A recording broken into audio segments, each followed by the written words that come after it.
In this lesson, we're going to go over all the other information you're going to encounter within a flight itinerary, besides the ones that we have discussed so far. Firstly, operated flights, or codeshare flights. A codeshare flight is a flight sold under the brand of one airline, but actually operated by another. Whenever under a flight segment you see a message operated by an airline's name, it means that this flight is only marketed by the airline listed after the segment number, and the actual airline providing the service is the operating carrier.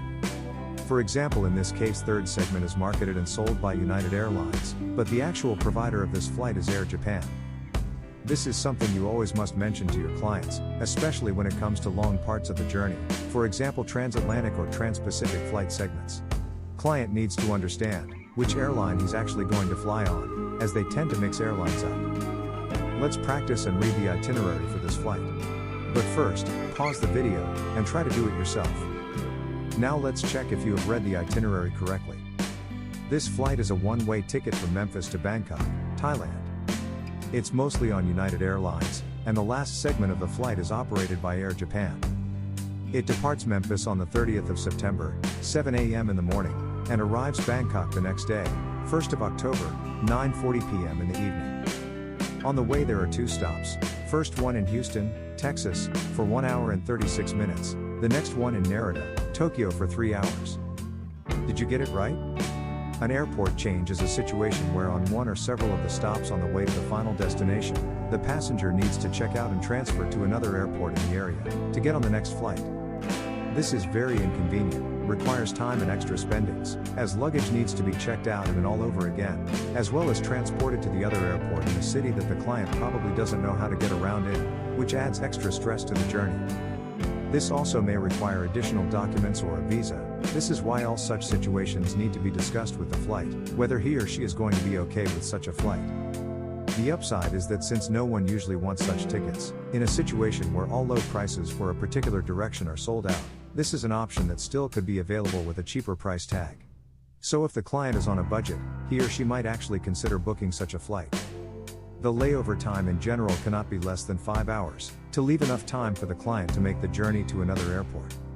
Whenever in an itinerary you see one airport code changing to another in the middle of the connecting flight, before the direction has ended, it might be an airport change. In pro quote, it might be hard to notice with GDS mode on. If you switch to GDS mode off, switching airports will be highlighted in red. In this case you can see the same flight in two modes. In this case the flight from DFW, Dallas, Texas, is arriving to NRT, Narita Airport in Tokyo, and departing from HND, Haneda Airport, which is in the other part of Tokyo. Note: it's extremely important to emphasize airport changes to customers and make sure they understand the implications. Now try to read this flight yourself. Pause the video, then listen to the itinerary and check whether you got it right. Now let's read the itinerary and see if you got it right. This is a round-trip ticket from Memphis to Bangkok. On American Airlines, there's one segment operated by Japan Airlines. The flight departs Memphis on the 4th of February, 6:15 a.m. in the morning and arrives Bangkok 5:05 a.m. in the morning 2 days after, on the 6th of February. On the way there are two stops, first one in Dallas, Texas, for 3 hours and 41 minutes, and the other one in Tokyo for 8 hours and 5 minutes. During that stop there will be an airport change. The client will have to go from Narita Airport to Haneda Airport.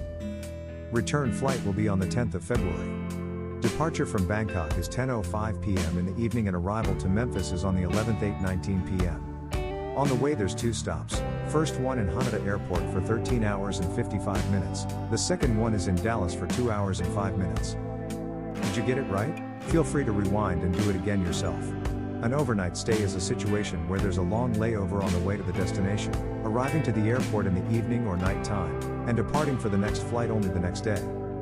In such a situation the client might need a hotel to spend the night, so it's also important to point the long layover out and offer hotel accommodation, as well as see if the client will be okay with such a flight despite the low price, as that will probably need additional expenses as well.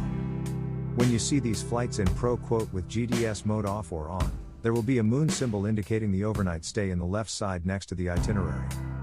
If you see that symbol, one of the flights is arriving in the evening, and departing only the next day. In this case there's an overnight stay between segments 4 and 5.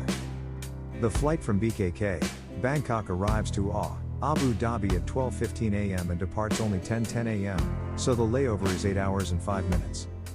Let's go over some more airline industry terminology. Default carrier is the main airline company in the flight. A flight always has one main, or default carrier, the airline that handles the over-the-ocean part of the journey, which is usually the longest part, transatlantic or trans-Pacific flight, or if there's not ocean involved, the longest international flight. That is also the airline who sets the fare for the ticket, rules, baggage allowance, rules and restrictions.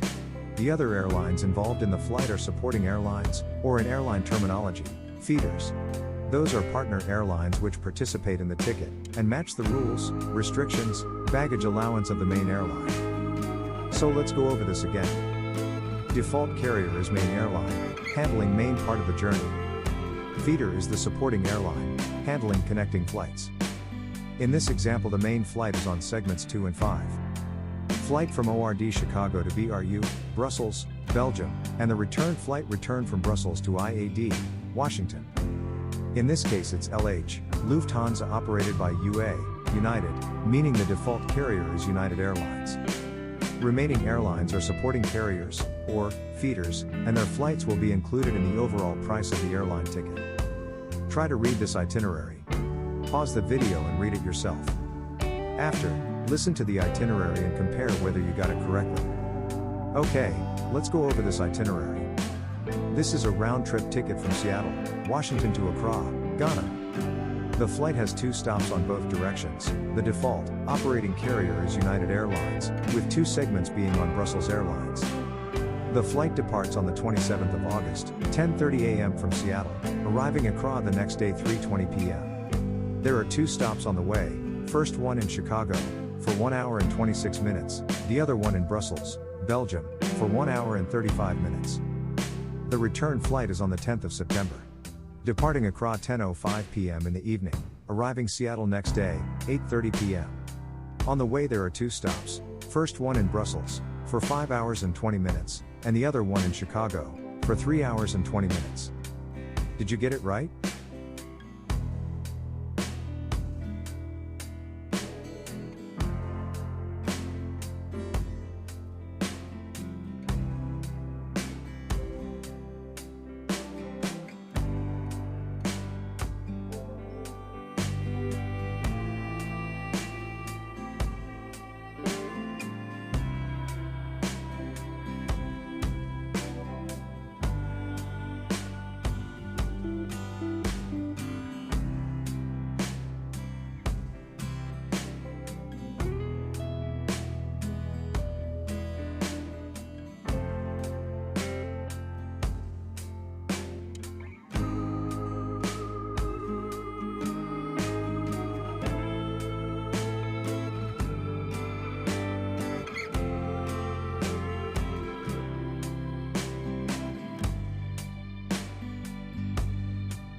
you.